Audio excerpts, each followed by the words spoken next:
And another wrestling topic to get into. Mark Henry is being inducted into the 2018 WWE Hall of Fame. I'm just gonna He deserves it. I'm gonna shoot from the hip. Oh, wait a minute. Hold up. Oh man. Guess who was the only one who didn't like that shit? Me, I'm Weavile. He's gonna go saying, "That is not how I sound like. Get it right for crying out loud." Oh man, that had me dying. To be fair, he's never liked Mark Henry. No, he has not. I've heard past Raw Down Rebounds, he can't stand the guy. Because when we did the 2011 Survivor Series, I think he was part of the preview for Survivor Series 2011. We just go Mark Henry versus the Big Show for the World Heavyweight Title, Mulligan, and it only going, and he's out of there.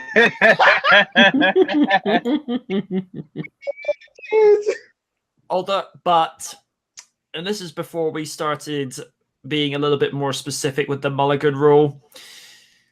When it got to that triple threat cage match for the world title at Royal Rumble 2012, because by that point, I've been so sick of that situation. I just said, Mulligan, no Weavile, you're covering it. He's just like, I hate you.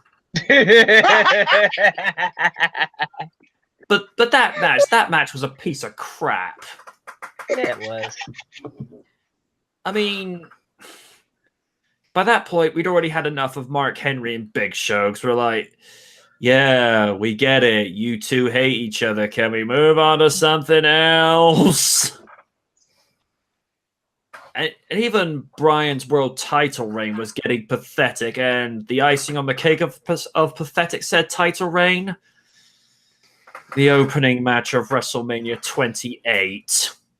I looked at that. I just got settled down with provisions. Match started. 18 seconds later, I'm like, wait, what? I mean, you degrade the World Heavyweight title once again, surprising no one, but then have a world title change hands in 18 seconds. I was like, why? And and the blame kind of technically on AJ Lee. I'm like, what the hell did she do? I was going to say, if I may interject, until Kaiju gets here, I'll be the one to say this, because fuck you, that's why. Yeah!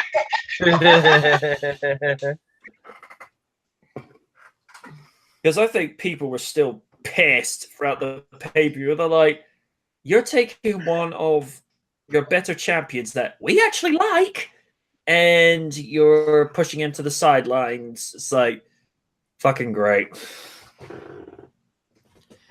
I appreciate it was Sheamus's year that year, 2012. To be fair, despite some hit and miss matches and feuds he had, he did all right as world champion, but they could have put that match in the middle of the event.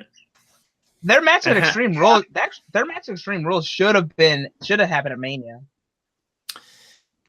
Yeah, but WWE. Yeah. Yeah. Well, going off that topic once again, when you consider everything that Mark Henry has done as a WWE competitor, I mean, he didn't win anything until he was handed the European Championship the night after SummerSlam 99 when he turned his back on D'Lo Brown, because there was a Eurocontinental Championship match, because D'Lo Brown was European Intercontinental Champion and the titles went over to Jarrett, and Jarrett just hands him the European belt. Henry wouldn't win anything again until he became ECW champion many, many years later. And then his biggest crowning achievement, defeating Randy Orton at Night of Champions 2011. And here's the thing.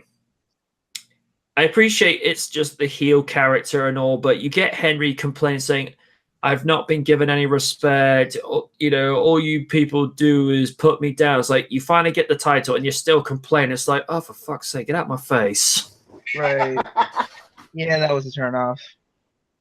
And it's when he kept going on about the Hall of Fame. And I'm like, have we been inducted just by listening to you cut promos? Because I feel like we're already there. Yeah, it was getting a little stale. Hey, crying out loud. I ain't gonna lie. When Big Show came back, I believe it gave more boost.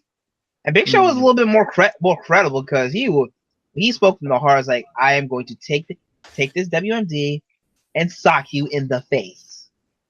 Yeah, that's when he developed the knockout punch. Now he actually developed it way back in 2008 for his feud against Floyd Mayweather.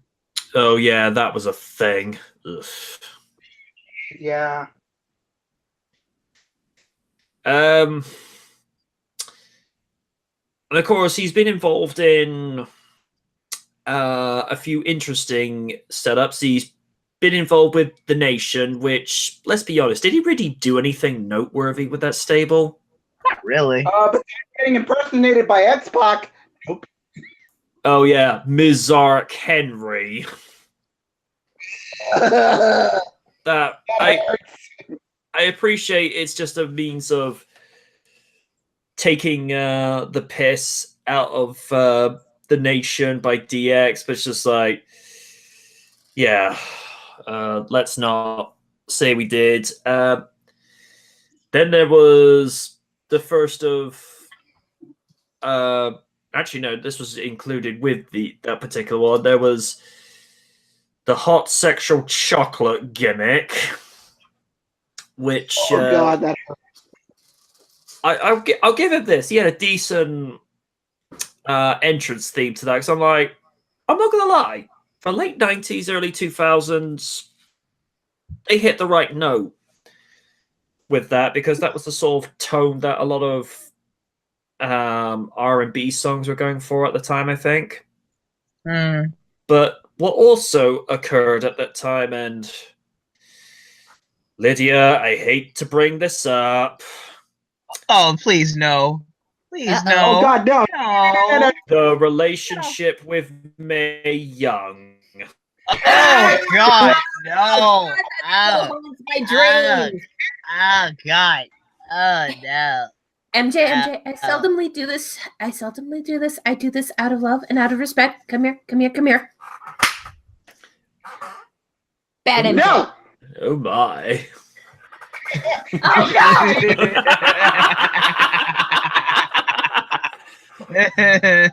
I understand, but if you know, when you're chronicling somebody's career like that, it's gonna get brought up regardless of what happens. Because here's the thing.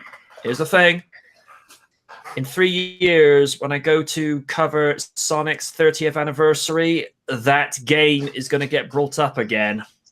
You know. True, but it doesn't make the situation any less gross. Well, and it doesn't help for the anniversary that someone actually played the fucking hand. Yeah.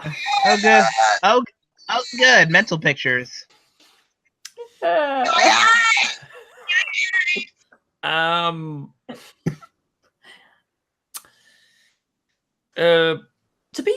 be honest, when did they actually end that angle with Henry and Young? Because I don't think it was actually ever addressed on screen. You know, like when you have like the breakups with Edge and Lita, or Matt and someone else, it's done on screen for effect. But I think it was just kind of, there was just like no announcement for it, was there? I think it was probably cut straight after that, because it probably grossed a lot of people out. I can answer that. Not soon enough. Because then they started doing the whole thing with teaming. Oh no, I'm thinking of someone else because I thought Henry was teaming up with Godfather for a while. That was actually D'Lo Brown.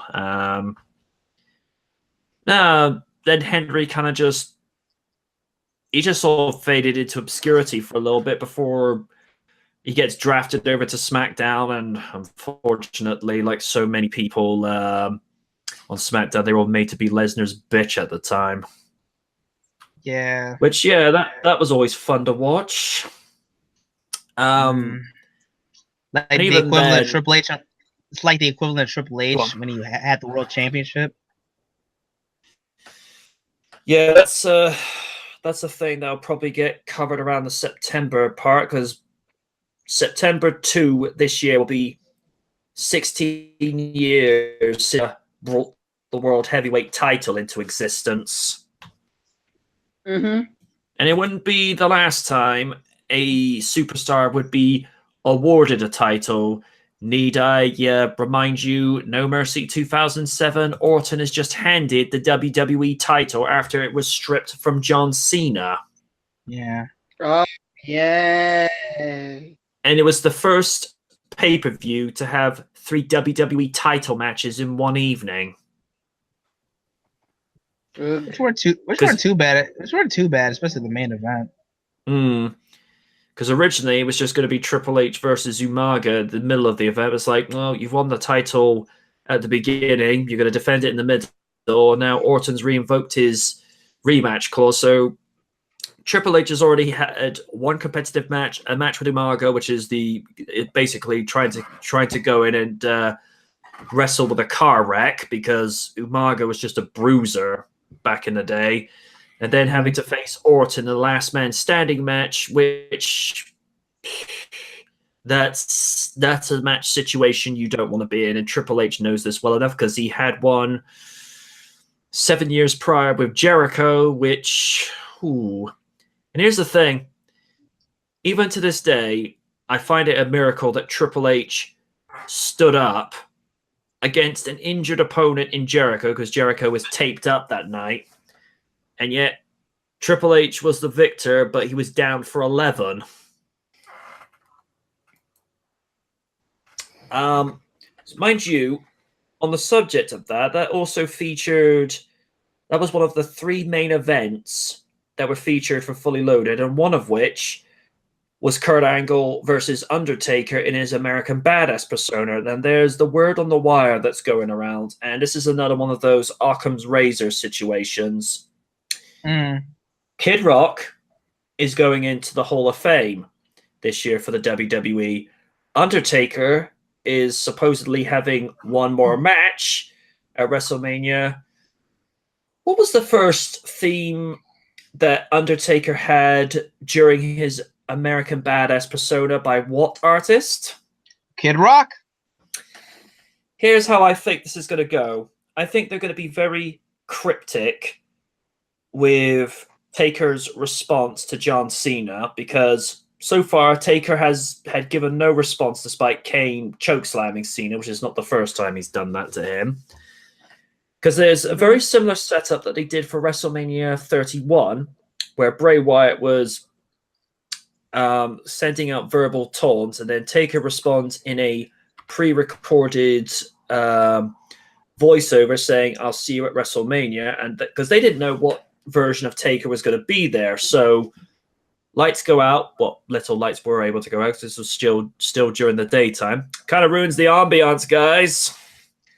But out he steps in his hybrid version from WrestleMania 20, a little bit of the badass and a little bit of the phenom.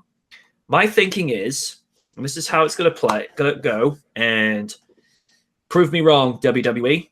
Cena will come down, do his entrance, and then camera will cut to the stage. Kid Rock starts playing American Badass, and then out comes the Undertaker on his motorcycle, where Kid Rock goes, "I am American Badass," and then just comes down the ring. It's like, there you go. That is the best way to bring Undertaker back in as the American Badass, because I know Vince McMahon is not going to go through with it, but it's just the timing is just so perfect. If you bring him out as the dead man one more time, it's just like, it's cool. It still sends a chill down people's spines, but people have been asking for the biker Undertaker for the better part of 14 to 13 years. We want the American badass to come back, and if this is going to be his last match, coming out of retirement more times than Ric Flair, well, you know why he went to TNA. Here's a funny thing. In 2008, Ric Flair thought it was a clever idea to start a finance and loan company. 6 months later, they went out of business, so he went to TNA to wrestle. I'm like, Rick. Why couldn't you have just been a spokesman or an ambassador for the company? You don't need to go wrestling anymore. I mean, don't get me wrong. I was choked up when Ric Flair retired in the first place, but it's just like, you go from WWE to TNA. That's like going from Universal Pictures to the Asylum Company. or understand. That's like going from cable television to public access. Ooh. Ouch. Yeah. Yikes. Being directed by Steven Spielberg and then going to be directed by Uwe Ball. Oh Lord! Oh. Oh God! Don't get me started on that. Don't get me started on that guy. Oh, he's terrible. Hey, could be worse. At least Uwe isn't Ryan Johnson. Oh yeah. I shall not ask. Me neither. But It's just another reference to a dink director who can't seem to take criticism or keep his mouth shut. But we're on the topic of wrestling, so I'll just bring it up later. Okay. Okay.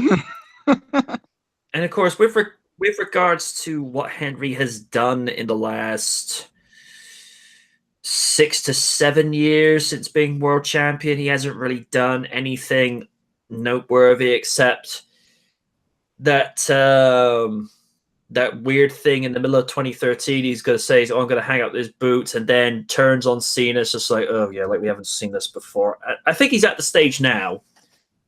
What has he got left to do? You know, he's been a 2-time world champion after most people thought he was a joke. And considering the size and strength this guy has, he's able to move quite effectively.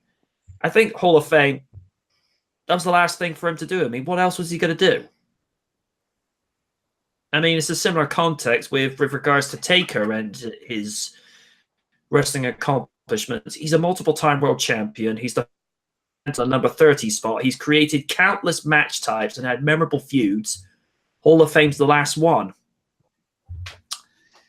So I'm just going to end that subject with congrats, Henry. This should have happened sooner. Sorry, Weevil, it's the truth. Face it. I know he's going to be like, oh, you're such a typical Mark's like, yeah, how come you're not on here debating me? How do you like me now? Ooh. Sipping that tea. You know, hey, Weevil's like a brother. He knows I say this, you know, with affection. He knows I'd never say anything to rub him the wrong way, except maybe for Christmas, I might send him a Mark Henry plush doll as a Christmas gift.